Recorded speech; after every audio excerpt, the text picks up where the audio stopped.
விஜய் வந்து காங்கிரஸ் விமர்சிக்கிறதுக்காக காரணம் அவர் அங்கு கூட்டணி எதுவும் எதிர்பார்த்துட்டு இருக்காரு. அது இல்ல, முதல்ல தெளிவுபடுத்தணும். என் தம்பி வந்து தெளிவுபடுத்தணும்.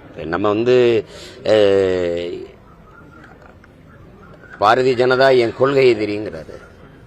2 முறை திரும்ப திரும்ப சொல்றாரு 2 மாநாட்டிலையும். திமுக என் அரசியல் எதிரிங்கிறாரு தம்பி. அரசியலுக்கும் கொள்கைக்கு என்ன வேறுபாடு இருக்கு? கொள்கை என்ன, அரசியல். அரசியல் எதிரி, கொள்கை எதிரி, இது ரெண்டே எப்படி பாக்குறீங்க? இப்ப பாரதிய ஜனதா என்னுடைய கொள்கை எதிரினா என் கொள்கை என்னன்னு சொன்னாதான் அது எதிரா இருக்கா இல்லையான்னு எனக்கு தெரியும். என் கொள்கை என்ன? பாரதிய ஜனதா என் கொள்கை எதிரி, திமுக என் அரசியல் எதிரின்னு சொல்றதே ஒருத்தர் கொள்கையா இருக்க முடியாது.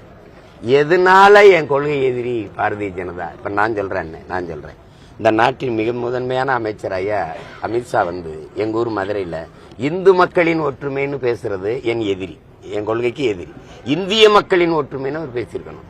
விளங்குதான் நான் சொல்றது புரியுதுன்னு நினைக்கிறேன்.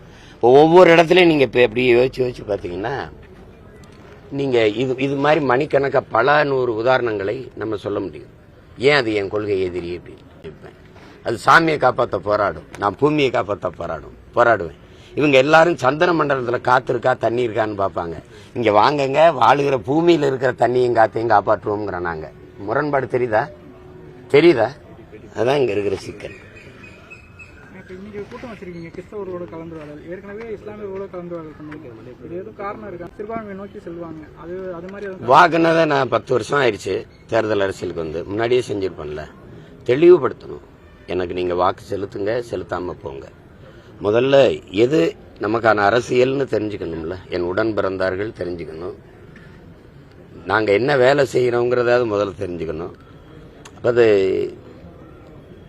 இப்ப உண்மையிலே கிறிஸ்தவர்கள் சிறுபான்மை தானா, இஸ்லாமியர்கள் சிறுபான்மை தானா? முதல்ல எதை வச்சு சிறுபான்மை எல்லாம் இருக்குல்ல, அது மனமிட்டு பேசினாதான் வந்து தெரியும். அதுக்கான ஒரு சந்திப்பு தான் இது. விஜய் வந்து விநாயகர் சதுர்த்திக்கு வாழ்த்து தெரிவிக்கல. இந்த ஆண்டு வாழ்த்து வந்து தெரிவிச்சிருக்க விநாயகர் சதுர்த்திக்கு. அது வந்து தம்பியுடைய விருப்பம். ஏன்னா இப்ப ஐயா ஸ்டாலின் தெரிவிக்கலைங்கிறீங்க, அது அவருடைய விருப்பம். தெரிவிக்கிறது தம்பியோட விருப்பம். அதெல்லாம் போய் ஒரு கருத்து சொல்லிட்டு இருக்க வேண்டியது இல்ல. தெரிவிக்காதது இப்ப தெரிவிக்கிறது எல்லாத்தையுமே ஒரு அரசியல் நோக்கத்தோட பாக்குறாங்க. அதேதான். நீங்க எதை அரசியலா பார்க்கணும்னு பார்க்க மாட்டீங்க, எதை அரசியலா ஆக்கக்கூடாதோ அதை ஆக்குவீங்க.